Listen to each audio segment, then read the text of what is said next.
And we're live. All right, welcome back to the House Education Committee, April 15th at 2:30. Now we're going to have an update from the Commission on the Future of Public Education in Vermont. And we have with us today the chair of that commission, Megan Roy. Megan, you can take it away. Hi, everyone. Thanks for having me. For the record, I'm Megan Roy. I am here as the chair of the Commission on the Future of Public Education in Vermont.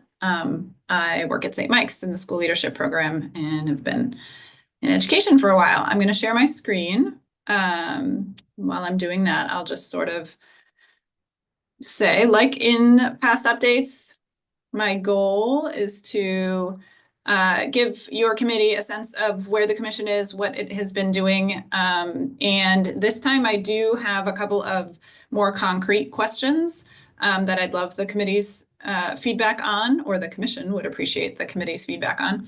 And obviously time for you to ask me follow-ups. So here's what we'll do. The commission has done quite a bit recently to revise its work plan, organize ourselves, as we've talked before. As you do your work, we are trying to do our work to complement that and be useful. I'll talk about that in more detail. I will start to provide a little more information about the public engagement portion of the commission's work, especially because that's been identified by your committee as something that is important for the commission to keep doing. I will give some very preliminary feedback from our last public input session. Preliminary because I will also speak to how we'll be gathering data from those input sessions, and that is not what I'm here to do today. I'll talk specifically about student voice, and I have some questions for you on behalf of the commission, but obviously feel free to ask questions as I go. So you've heard me say this before. We are trying to be as useful as we can. I believe in your materials, you also have a copy of our work plan in more narrative version, so you can refer to that. We are trying to do work in each of the identified areas that the commission itself has agreed are part of this conversation, and that's governance, funding, and quality. And we're also trying to do it in a way that takes into consideration the active bills that you have passed that's now in the Senate, and sort of stick with the conversation in the legislature. So the charge for the governance subcommittee is to analyze key considerations for redistricting to between 5 and 20 plus districts. So that number just simply accounts for the various conversations that are going on. It's just meant to give this committee some guardrails. The considerations that this subcommittee will address our guiding principles of equity, quality, and sustainability, and they will take into consideration the concepts that are actively being discussed in the legislature, which is, as you know, leveraging scale to address opportunity, equity, and affordability through district consolidation. And also, this is the subcommittee that will talk about statewide leadership roles and responsibilities. That is the Agency of Education and the State Board, primarily. You will see sort of a similar cadence for the second subcommittee, which is a finance subcommittee. Again, their charge is to analyze considerations for transitioning to a foundation formula, since it's very clear that that is in the bill that you have passed on, and is the bulk of the conversation in the legislature around funding. Considerations, again, will address our 3 guiding principles, and then it will use the concepts currently being discussed. So a foundation formula, this just defines it, identifies a base amount per pupil, plus weights to account for need, and then the committee will also weigh in on the ability to spend above the foundation amount. And third, the quality subcommittee, because that sort of underpins all of these conversations, the goal is to make sure that we are improving, if not at minimum, continuing, but really improving quality of our schools.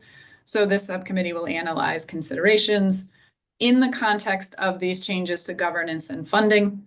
Again, I address the guiding principles, and then use the concepts currently being discussed in the legislature. So this is the class size, its relationship to instructional practices, school size, is that different for primary and secondary, choice, calendar, graduation requirements. These are all things that are actively in your legislation. So again, the goal of carving the work into subcommittees is partially to make it more efficient for the commission, so that we can turn feedback back to you, but also to stay with the concepts that are currently being discussed. One of the questions that has come up and that I'll raise to your committee at the end is,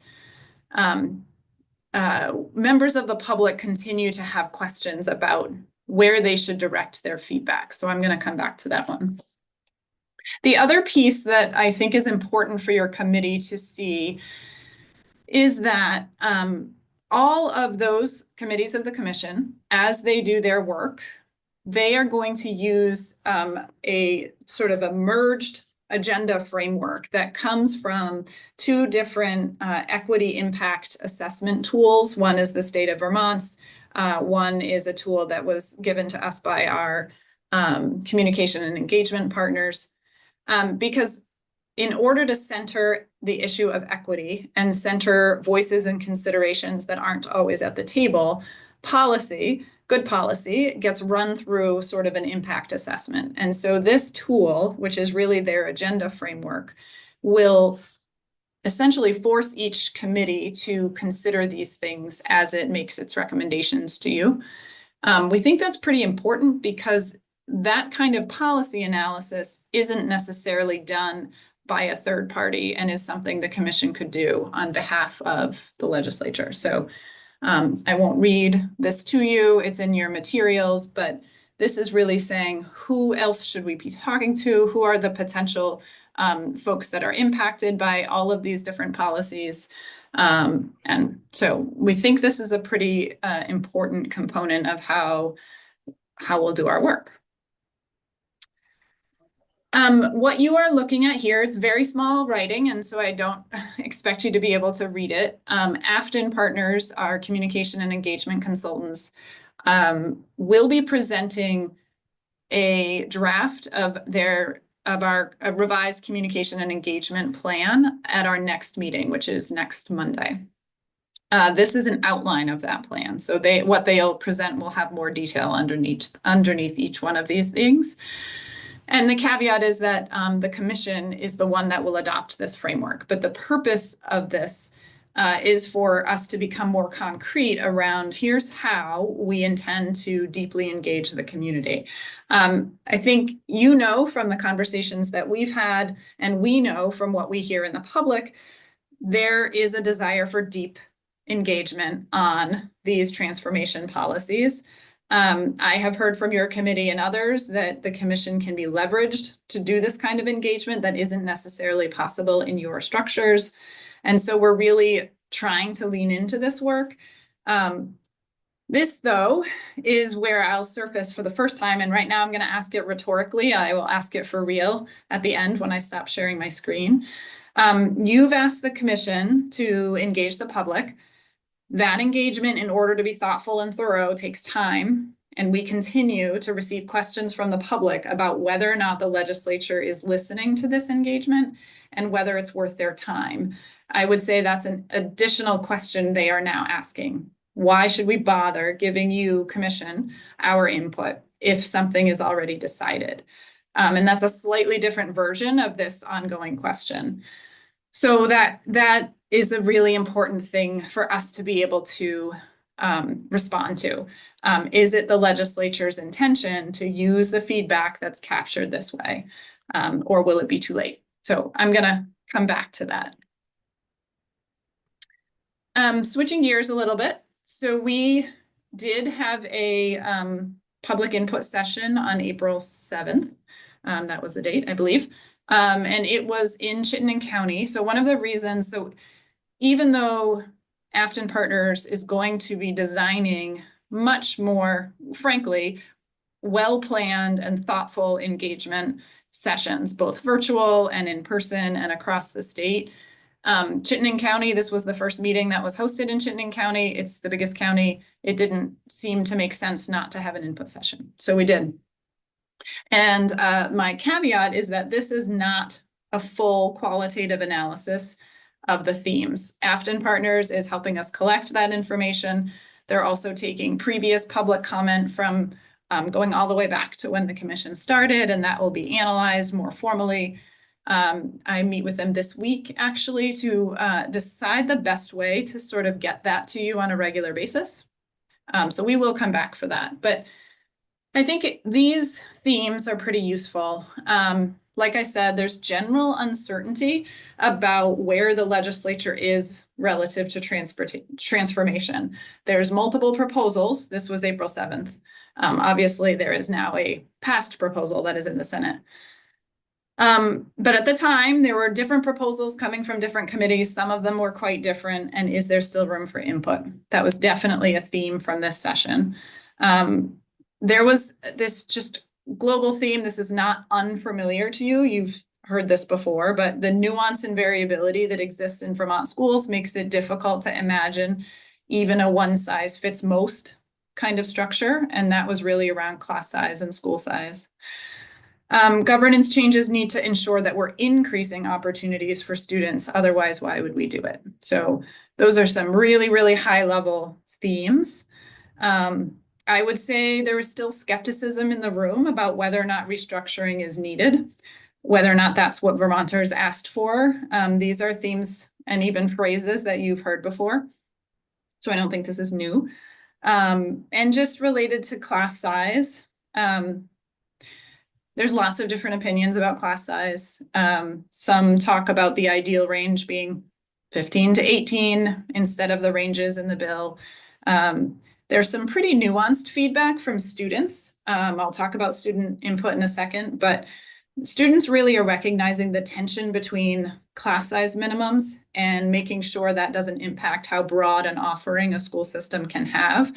I know your committee worked hard to talk about how high schools would continue to be allowed to have small classes in order to have robust offerings, but that's definitely on students' minds. And I just put the note down here. I think it's pretty important to know that April 7th was right in the middle of the confusion around the Title VI DEI directives from the federal government. And it was right in the middle of uncertainty about what Vermont's response would be to that. And it is a fact because most people identified that the real reason they were at the commission meeting was to be able to voice their opinion about this.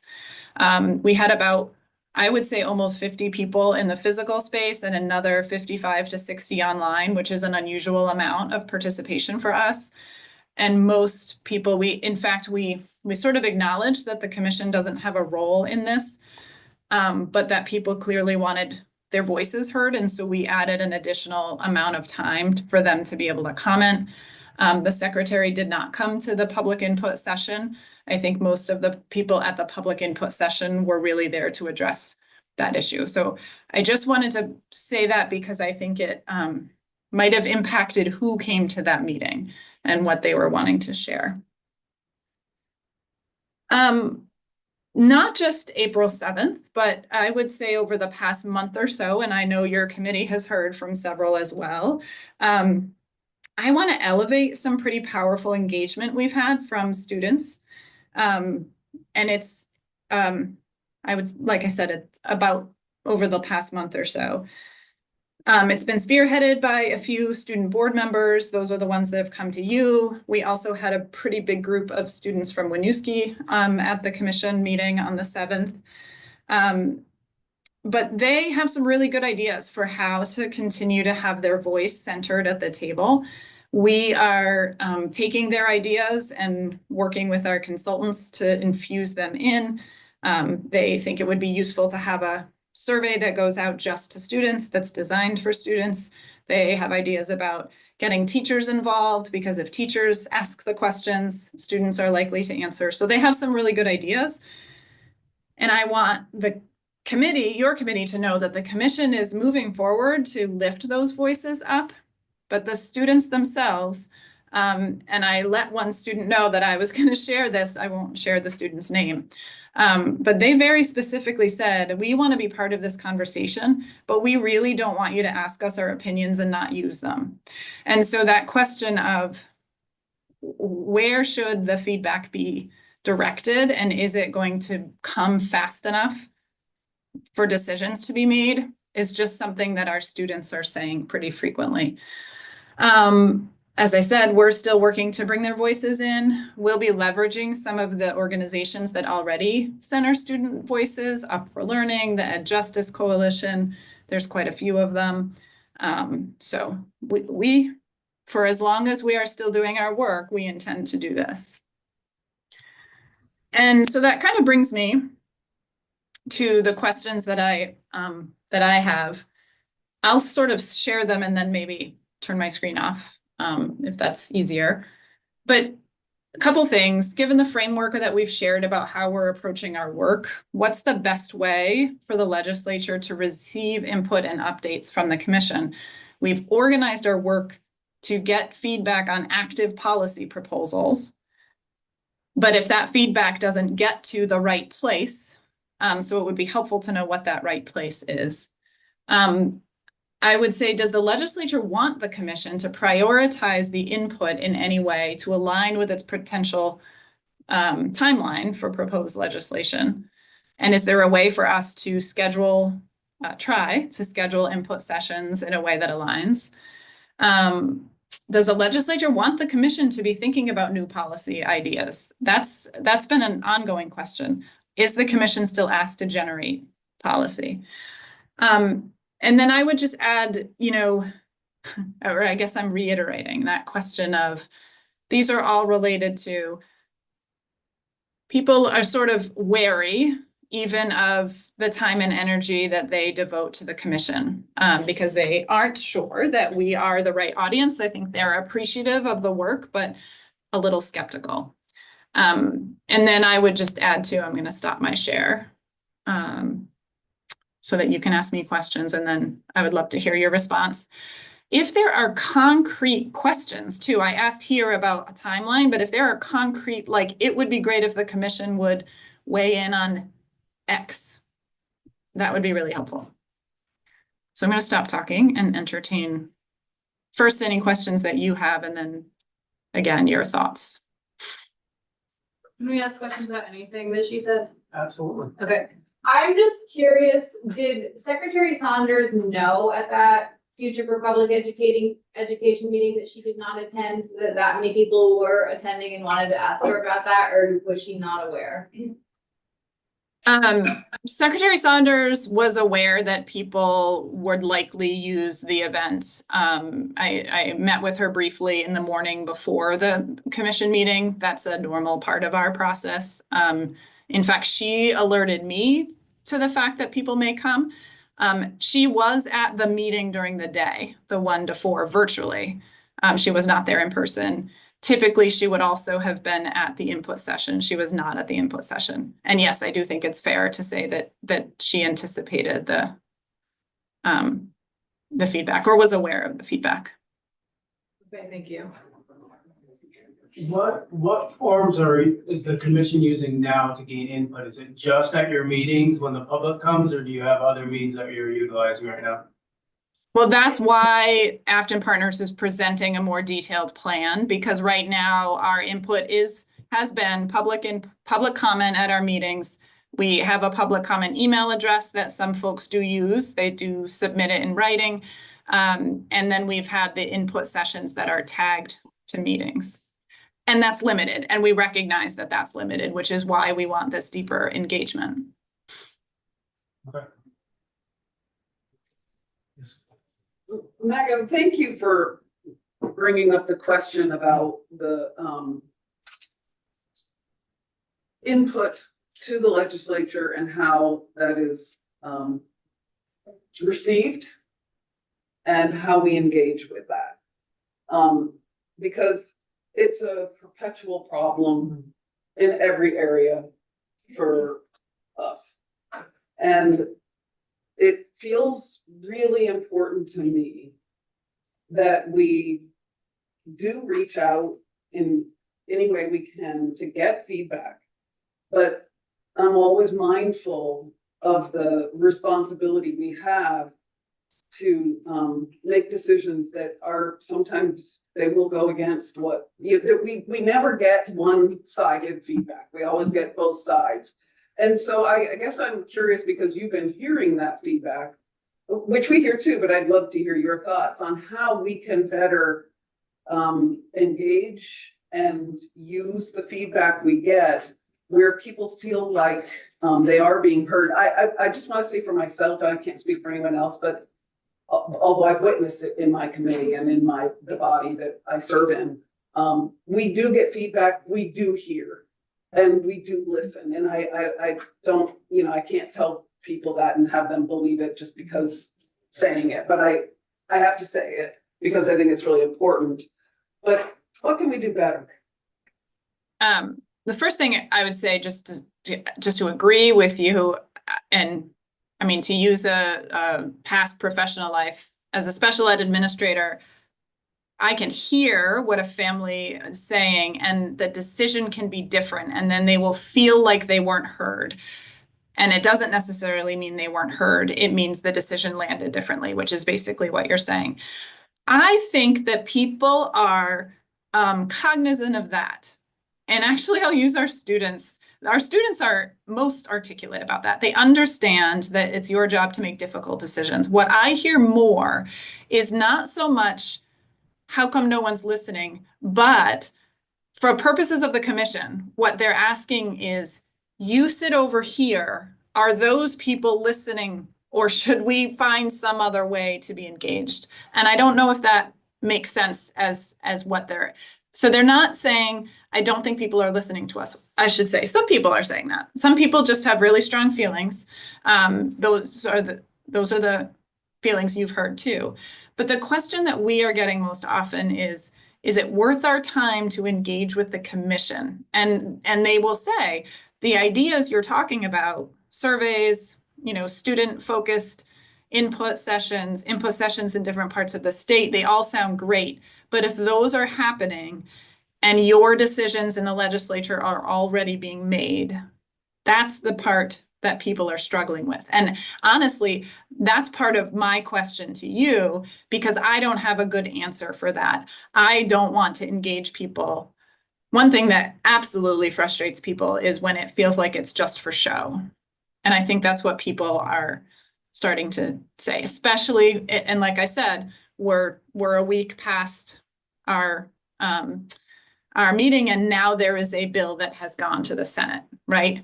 So and that is, I would say, why the commission is trying to frame our work in terms of considerations, because that's still relevant to ongoing discussions in the Senate about a bill. But there's still that reality. Yeah, I'll just say, based on the fact that, our timeline is different than any timeline that's different every week, every year, every whatever. But it sounds like a more structured process would help based on, asking for feedback, getting it, having a timeline and a plan, which is always our challenge. Well, I think I think you're hitting right on, is that it's a timeline issue right now of getting the feedback and getting it to the legislature before these decisions are being made, because now we're in crunch time of the last weeks of the session here, where a lot of things are going to happen very quickly. I think we're all very open and want the input still. It's just a timeline of getting it to us in kind of a real world fashion where we're going to be able to utilize it. It's got to be considered. I was just going to say, in relation to that, to help you as you think about it, the commission meets basically 2 times a month. So it's a little less than every other week. It meets the 2nd and 4th month. So the fastest that we could turn themes around, because Afton Partners does understand this dynamic, and so they would be able to turn feedback around, but the cadence isn't going to be any faster than that. And that cadence is just when we meet. It's not even the full input session. So just inform that. I have some thoughts for the commission, Megan, and then I think also for us as a committee. I mean, I think I've just had it printed out. I think we owe the commission a response, particularly the question, is feedback really being sought, or is this an exercise for people to cover their butts and say that we've engaged with the public? And I think we have to, and it's gotta be more than just this committee. Yeah. But I do think that's something the legislature needs to give you, the commission, a better answer on very soon. And I'm very cognizant of, I think a challenge of the Listen and Learn tour was, it was this great opportunity and I think a great introduction for the secretary to the field and had some, really interactive processes and a lot of small group table things around the state. And then, and I heard this last night in Williston, when I had 35 community members come to my monthly meeting, a lot of people who engaged felt like there were great conversations. And then it was used as the sort of and this is like our draft of H454, and people felt like there was a really big disconnect between what they had said they liked and what their frustrations were, and then what the administration's bill were. And I'm not trying to say that to be political. I'm worried. I could see us walking that same path now as the legislature of saying, okay, well, here's this other plan or 3 other versions of another plan that we're racing down the track on. And we love public input, but really, you're right. Are we really seeking input? And I don't think that me personally, sure, I hope so. I don't think we're prepared to answer that honestly. And I think we have to do some work within the body here to answer that better. In the short term, I do have a couple of thoughts about just some communication loops. I think the updates for our committee are fantastic. Yeah. I do wonder, the Speaker of the House this session has started sending more regular updates about just sort of the business of each week, schedule things that are happening, major communication and information pieces, certain, testimony and hearings. A lot of it's about federal stuff right now, but I do think that that's a great forum for if, we can add a line item, sort of an update from the commission, sharing things like, here's the presentation that was just given in House and Senate Education. Here's when the next meeting is. Here's where it is. I do think that's for us internally here, a really helpful communication channel. But I think I think it's a hard question we have to ask ourselves too, because I'm not sure. We operate on kind of a fire drill way here. Thinking, and then boom, things really just blow up fast. That does not necessarily yield itself to authentic public input. And so I think we've got to re-ask ourselves some hard questions about that, so that we also aren't, your time and the respect of the commission aside, I'm very concerned about this message it sends to the public. And this was also a really big theme last night in my community, but feeling like there's all these mechanisms, they don't even know whose they are, who's doing it, but they don't feel like they're actually being asked. They feel like they're being sort of taken through an exercise, but conclusions are already made. And I do think we need to be very, very cognizant of that. And I will say for me, I was at that commission meeting in person on Monday. And it was an eye opener for me on multiple levels. The room was packed, the Zoom was packed. It was, to me, a reminder of, as we move forward in any system, we've really got to figure out how and where the public can engage, because they are desperate to do so. And the more sort of things being thrown at us, especially from the federal level, the more, people want to understand what's happening and have their voice heard. And I think the bill that passed out of this committee, many of us feel like the state board is the best entity to do that. They're the public and public education right now, and the way our system works. But I just went through their schedules, and almost all their meetings this year are virtual. They have ideally, if they hopefully one in-person meeting, that's a different, people show up at the commission because they want to share, because they're worried about so many things about education, many of them so far out of your hands. And so we're sort of creating this opportunity that people are starving for public input. And we need to get pretty serious about the systems that we are supporting and setting up here at a state level for those kind of outlets. It's totally appropriate. AOE meetings shouldn't be open or public, that would be inappropriate for their work. But there is so much public, fear and anxiety and care for our system. And we've got to figure out how to, in our current deliberations about the policy steps, but then in whatever future state we're going to me, it was a stark reminder Monday night of like, whoa, we better figure out new boards, the state board, like where and how are people going to be able to be heard and be engaged? Because the longer they feel like they aren't, people get angrier. And that's just a very natural human reaction. And that was also very palpable and challenging in the room that night. Yeah. Mostly that was just a soapbox dialogue, but it has given me a lot to think about, and we owe you an answer. And I think we have to be really, it's many, Leanne's done in her community, like if you're in some really large forums with people these days, it's eye-opening. It was eye-opening for me. It was eye-opening for me and Melissa last night. Like the things we kind of feel okay about here sometimes, once you leave the campus in Montpelier, the feelings, reactions, and information are very, very different. And I'm not saying we need to make sure, cater to every individual, but I think we have to be a little bit more cognizant. I have this posted, and I don't remember who said it long ago, like buy-in matters, no matter what we do or where our bill ends.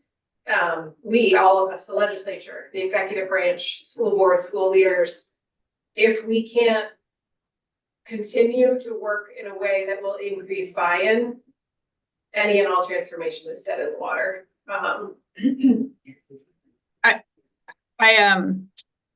I agree with what you're saying. I don't have a lot of response other than agreement. I would say two things. One, going back to the Listen and Learn tour, I think the commission is also negatively reaping some of the benefits of exactly what you just shared, which is that, even in the beginning, that was defined as we want to learn more about what people want for education.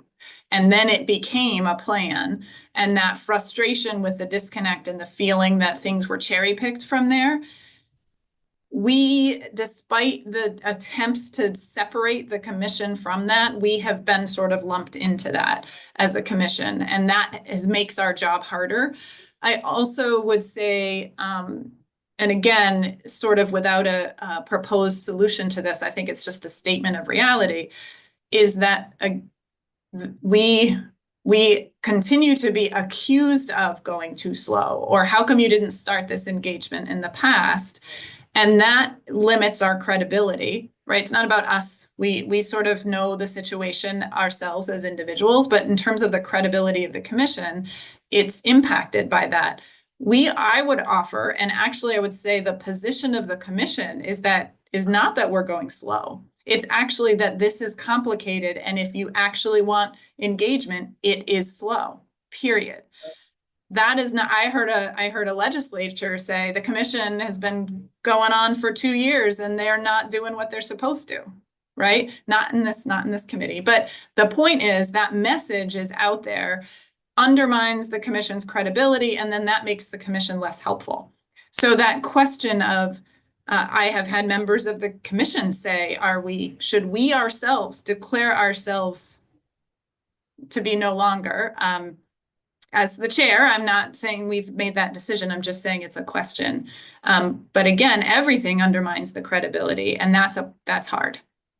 And I say that without, that is not about the personal feelings of commission members. It's simply making a well-intentioned body, because I would go back to, this was understood to be complicated from the time your body, full body, put it into place. And it is exactly as complicated as it was. So that is a position in and of itself. So again, similar, Rep. Brady, that's not what I just said might not be very helpful, but it's true. Yeah. I'd say that I definitely agree with Rep. Brady. I think we owe you some good answers to the questions that you pose, and maybe we can carve out some time this week as a committee to get you some solid answers on those. You definitely deserve it. Yeah. Yes. Oh, thanks. Yeah, I was gonna say, sort of definitely agree with what folks have been saying, but I hope, I mean, maybe speaking for myself and probably others on the committee, I mean, I think that we have a lot to figure out going forward. I think you've raised some really good questions, but for me, the start of a lot of those really important answers is with the bill that we just sent over to the Senate. So, I mean, I very much believe in the mission and charge of the commission. I'm extremely grateful that you folks are, you know, spending the time and attention on these charges that you are. And so I think by trying to streamline, you know, that very broad charge that we gave you all last year and really focus on the pressing issues before us. And really, my hope was that this bill sent a signal that we want to double down on the really important public engagement piece of the work that you all are about to do. So I think we definitely have a lot to figure out. And I think your questions raised are really important, but I really hope that we feel most of us can feel that the start of those answers are in the bill that we passed last week. Your next meeting is next Monday, Megan? No. It is Monday. That's one of our virtual only meetings. I am actually not at Monday's meeting. Well, an update that I didn't share is the commission nominated Nicole Mace to be the vice chair, partially because I was not at this upcoming meeting, but also Nicole is a member of the steering group. So it just makes sense for our structure to have a second person. So if there are ever times when you need someone in front of you or the legislature faster and my schedule doesn't allow, there is another person who can come speak on the commission's behalf. So. If I could just quickly, I'd just like to follow up on what Rep Brown was just saying, and that is, and Rep Brady, because they all link to this. We do have to talk as a committee about these questions, and I want to do that and get back to you, and the committee will say what they want to say. But just sort of following Rep Brown's statement, this legislation that we passed out of this committee and this body and sent over to the Senate, in its current form, takes a long time to come to completion to 2029. And many questions were it to stay in the same form it is in, which it won't, still need to be answered. And I'm just going to speak for myself. I feel the need even more in some ways with respect to the concerns and all the things that you have been sharing all winter with us, and with respect to the commission and feeling that they maybe don't have the direction they need to move forward to engage in this. But I still feel really compelled that there's so much that you have done, that the commission has done, that is there waiting for the next steps in this process. And it just feels really important to me that we don't lose the commission on the future of public education, because that's what this is about. It doesn't end in 2029 either. And I'm not saying the commission stays there, but I mean, you know what I'm saying? The work that we're doing is going to require the work that you've already done and that you're still engaged in. So I just wanted to make that statement. I do appreciate that, and I do convey that to the commission, and I think the commission actually feels quite supported, and there are a lot of parallels between the approach of 454 compared to some others that resonate with things the commission has said. Again, the commission didn't formally take a stance on anything, but I think members see the commonality, and so it is helpful to hear that. I think in some ways it's getting the public to understand that members of the legislature still care what we say, because that's really what matters. Like if we want them to have buy-in to us asking their opinions, they also need to hear that more publicly, which I know is not solely your responsibility as a committee, but so I do appreciate that. I do convey it. I say it when we are speaking to the public, but so it is helpful, and the public has to understand that too. And in some ways, the public needs to hear that, not just from us, because right, then we just sort of look like we're defending our own existence, and that's not really what we're trying to do. Absolutely. That's very helpful. Thank you. Any other questions? I just think it's almost, some of this is kind of accidental, but just, again, there's so much, so many intense feelings about education in the public right now, coming from a couple different levels. One, coming from this sort of statewide narrative of which we are part, that like big change is coming. You can maybe control a little bit how fast, but this sort of big change is coming, which has got a lot of reactions all over the place, very understandably. And this federal disruption and chaos and, real threats to funding and just daily operations in schools and people so reaction to that. So we have like huge tons of feelings. And the only place right now that actually is holding really literally physically in-person public meetings is the commission. And so you're sort of stuck, receiving kind of all of that. It's less nuanced perhaps when it comes to you because, you gotta schedule ahead of time for testimony here. Again, understandably, the AOE's processes and meetings are not public, nor should they be. The state board has got huge operational challenges and budget issues and their meetings are almost all virtual. So, what is the one place right now that feels connected to all the things people are really worried about and scared about? And so there's just I think it's additional kind of logistical overlap here. I don't know none of that's gonna change real fast. But I can see the kind of conundrum we've created. If it gets a little bit more public input and engagement, I think that is overall good, but it doesn't make it easier that it's necessarily like the right engagement about the right thing at the right place. Because people are desperate for an outlet. And you're the most in-person every 2 weeks. You can go somewhere. You can go to South Burlington last week. You can go to Wyndham Southeast in a couple of weeks in person and say all the things, even if you can't control them, that you're so worried about. Yeah, I actually appreciate that. I think that's pretty insightful that sort of like any audience is the audience. That's why we had people there to talk about something different.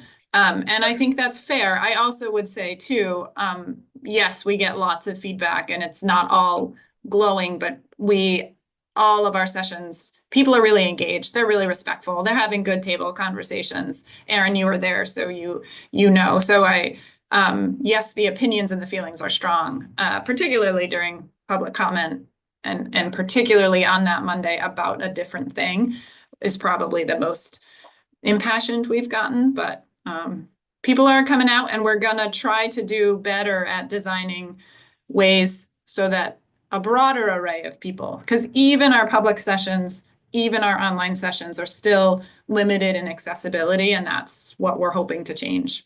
So if people are tuning in on the 21st, they should hear more detail from our consultants about what that will look like, and that will help too. I'll follow up with you about just the little bits of information that I think can go out to at least all House members through the Speaker's office as an informational basis, scheduling things, updates like the revised work plan, and then we promise to somehow start a harder conversation within the building about, are we really asking for genuine input and not setting up for a lot of frustration. Appreciate it.